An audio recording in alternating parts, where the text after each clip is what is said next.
C'est un gouvernement qui a failli à ses responsabilités, qui a fait preuve d'arrogance tout au long de la session et qui n'a pas du tout été à l'écoute des Québécois, des besoins des Québécois, de ce que les Québécois réclament. Et ça dénote la déroute du Parti libéral et l'arrogance qui revient en force, l'arrogance qui a été trop souvent la marque de commerce de ce gouvernement-là de 2003-2007. C'est le retour de cette arrogance-là que l'on constate. D'abord, certains points concernant les finances publiques. On a continué à augmenter la dette, on a creusé le déficit, on pense à augmenter les tarifs, on pense à augmenter les taxes, mais on n'a pas de plan de retour à l'équilibre budgétaire. Nous avons fait des démarches en ce sens-là. Le ministre écoute, oui, mais il y a toujours et encore un manque concernant le retour à l'équilibre budgétaire. Aussi, le gouvernement a fait preuve d'un manque de courage concernant la question identitaire. La session parlementaire s'était amorcée avec l'étude du projet de loi 16. J'y ai participé personnellement et tout à coup, pouf, il est disparu complètement du paysage et du radar politique québécois. Pourquoi?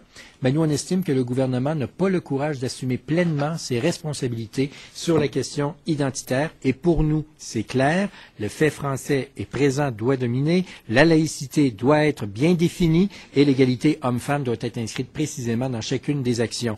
Et nous, on estime que le gouvernement n'a pas assez de courage pour assumer pleinement ses responsabilités, particulièrement dans le dossier de la laïcité. Et bien entendu, ce qui a marqué cette session parlementaire, c'est la demande d'enquête publique concernant l'industrie de la construction. Je n'aurai de cesse de répéter que c'est nous à la DQ qui avons été les premiers à sonner l'alarme. C'est la députée de Lobinière qui, le 7 avril dernier, a été la première à poser cette question-là, cette question très importante le 7 avril dernier que nous avons posée, réclamant la tenue d'une enquête publique concernant le domaine de la construction. Et cette demande-là a rejoint presque l'ensemble des Québécois, sauf le gouvernement libéral. Et à cet effet, j'aimerais que Mme Roy puisse apporter certaines précisions. Bien, certainement, j'ai commencé ce dossier-là, et puis j'ai pas lâché. À l'époque, on pensait qu'avec la fin de la session, les journalistes me demandaient si avec la fin de la session, l'arrivée estivale, le dossier mourrait dans l'œuf, comme bien des dossiers il peut arriver sur la scène politique. Mais tout le monde a vu les constructions cet été qu'il y avait partout sur nos routes. Tout le monde s'est rappelé d'une histoire concernant quelqu'un qui connaissait dans la construction. Et puis là, jour après jour, les scandales défilent. C'est comme un scénario en plusieurs chapitres. Et puis je pense que si le gouvernement avait fait le pari que avec la fin de la session, s'éteignerait cette demande pressante de la population d'avoir une commission d'enquête publique. Je pense qu'il a perdu son pari parce que là, tout le monde la réclame et puis il va y avoir des réunions de famille, il va y avoir autour de la dinde des échanges et je suis certaine que les Québécois, ce dont ils vont discuter, parce que ce qui les a marqués, c'est cette commission d'enquête publique-là et qu'ils vont revenir avec une demande encore plus pressante après avoir discuté avec les députés libéraux. Et je suis certaine que les députés libéraux du caucus libéral doivent aussi subir ces pressions.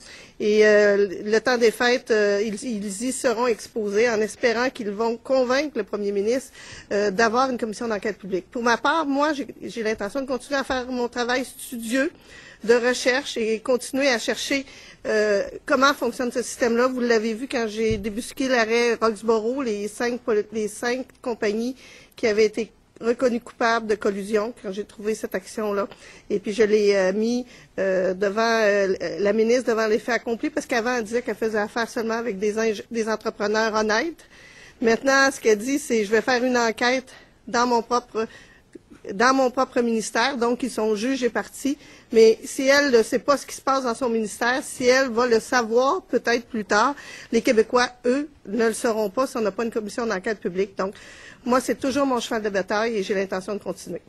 Et d'ailleurs, en conclusion, je vous dirais qu'on invite le premier ministre à s'inspirer des déclarations faites hier par son ministre de la Santé concernant le dossier de l'euthanasie. Il a dit « L'État représente les citoyens et les citoyens nous demandent, je pense à ce stade-ci, d'en faire une réflexion de société. » Bien justement, si l'État représente les citoyens et les citoyens demandent actuellement la tenue d'une enquête publique, le gouvernement doit prendre acte de ça et agir en conséquence. On souhaite ardemment que le premier ministre déclenche une enquête publique sur la construction pour faire la lumière sur la situation. Robert Plouffe, TVA. Vous le souhaitez, mais vous y croyez pas vraiment, M. Delta? Bien, il n'est jamais trop tard pour bien faire. On sait que ce gouvernement-là, en 2007, lors de la campagne électorale, avait refusé ce qui était tout à fait convenable, c'est-à-dire le bulletin chiffré, souvenez-vous, en 2007. Et lorsque l'annonce a été faite après l'élection, la première question qui lui avait été posée, pourquoi vous avez fait ça, il dit, il n'est jamais trop tard pour bien faire. Ben, si par bonheur, il l'a fait pour une de nos propositions concernant les bulletins chiffrés en 2007, ben, nous souhaitons que le temps des fêtes soit porteur de réflexion, qu'il soit à l'écoute des Québécois et que oui, il consente à ce que tous les Québécois désirent, c'est-à-dire la tenue d'une enquête publique. On ne comprend pas pourquoi ils s'obstinent à nier l'évidence. L'évidence, c'est que les gens veulent faire la lumière là-dessus. L'évidence, c'est que les gens veulent comprendre ce qui se passe. Et seule une enquête publique peut le faire. Malheureusement, les libéraux sont butés là-dedans. Tant pis pour eux, on ne comprend pas. Mais à l'évidence, ils ont fait leur propre calcul politique et ça serait probablement plus dommageable pour eux de faire une enquête que de ne pas en faire une. Mais si par malheur ce que vous dites est vrai, mais ça démontre dans toute sa laideur l'arrogance libérale. Le gouvernement est là pour gérer les fonds publics, pour être à l'écoute des citoyens. Et au moment où on se parle, les citoyens réclament, plus nombreux que jamais, la tenue d'une enquête publique. Le gouvernement a la responsabilité de le faire. C'est à lui à initier ça. Il doit le faire. Nous avons été, nous, les premiers, le 7 avril dernier, à sonner l'alarme. Et depuis, c'est presque tout le Québec qui est derrière nous. Bravo. Maintenant, le gouvernement doit agir s'il veut vraiment être responsable et cesser cette arrogance qui nuit au Québec. Gilbert Lavoie, Le Soleil. Monsieur Deltel, on parle toujours d'une enquête publique sur la construction. Or, si on regarde autour des derniers mois, il y a beaucoup plus que la construction. Il y a eu les questions de collusion, soit dans l'asphaltage, les contrats de déneigement. Il y a eu les questions du financement des partis politiques. Il y a les questions des mœurs politiques dans certaines municipalités. Pourquoi est-ce que la demande d'enquête publique, on dit toujours sur la construction, alors qu'il me semble que tout ce qu'on a appris au cours des derniers mois, ça déborde beaucoup le cadre de la construction?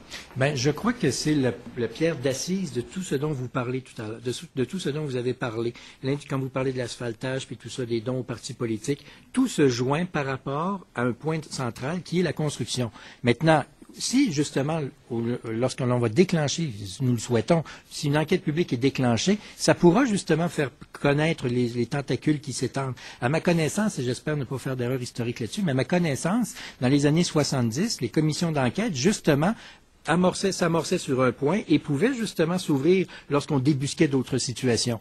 Ben, regardez, il est important de faire la lumière là-dessus. Il est important pour les finances publiques du Québec. Si on part sur la construction et ce dont vous avez parlé, tout génère à partir de ça. Et si on trouve d'autres éléments qui méritent d'être débusqués, bien, allons-y. Mais ce qui est certain, c'est que les Québécois veulent une commission d'enquête sur cette industrie-là, veulent faire la lumière là-dessus, et on voit que les libéraux, eux, sont les seuls à ne pas vouloir.